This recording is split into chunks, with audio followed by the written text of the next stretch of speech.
అగ్నిజ్వాలలు ఆకాశాన్ని తాకుతున్నాయి. ఒక చిన్న భక్తుడు కళ్ళు మూసుకొని ఓం నమో నారాయణాయ అని జపిస్తున్నాడు.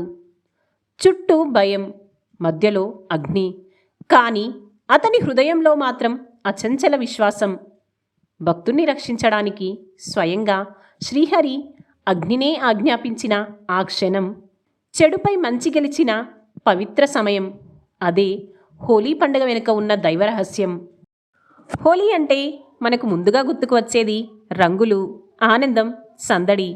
కానీ దీని వెనుక ఒక గొప్ప భక్తి కథ ఉంది. ఒకప్పుడు అసురరాజు హిరణ్యకశిపుడు ఉండేవాడు. అతనికి ఓ కొడుకున్నాడు. అతడి పేరు ప్రహ్లాదుడు. హిరణ్యకశిపుడు తనని దేవుడిగా పూజించమని అందరినీ ఆజ్ఞాపించాడు. కానీ చిన్న వయసులోనే ప్రహ్లాదుడు విష్ణువుకి భక్తుడయ్యాడు.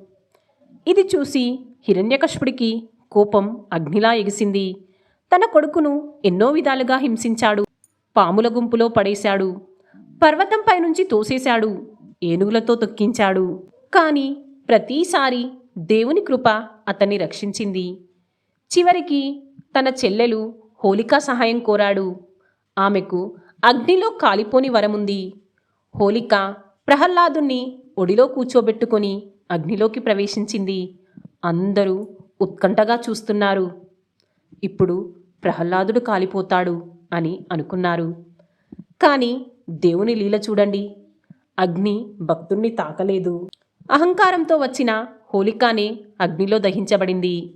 ఆ రోజు చెడుపై మంచి గెలిచింది. అహంకారంపై భక్తి విజయం సాధించింది. అందుకే ప్రతి సంవత్సరం హోలీ ముందు రోజు హోలికా దహనం నిర్వహిస్తారు. ఇది చెడును దహనం చేసే సంకేతం. మరుసటి రోజు రంగులతో ఆడుకోవడం మన హృదయంలోని ద్వేషం, అసూయ, కోపం అన్నింటినీ తుడిచిపెట్టుకొని సంతోషంగా జీవించాలని సూచిస్తుంది. హోలీ అంటే కేవలం రంగుల పండుగ కాదు, అది భక్తి గెలుపు, ధర్మ విజయం.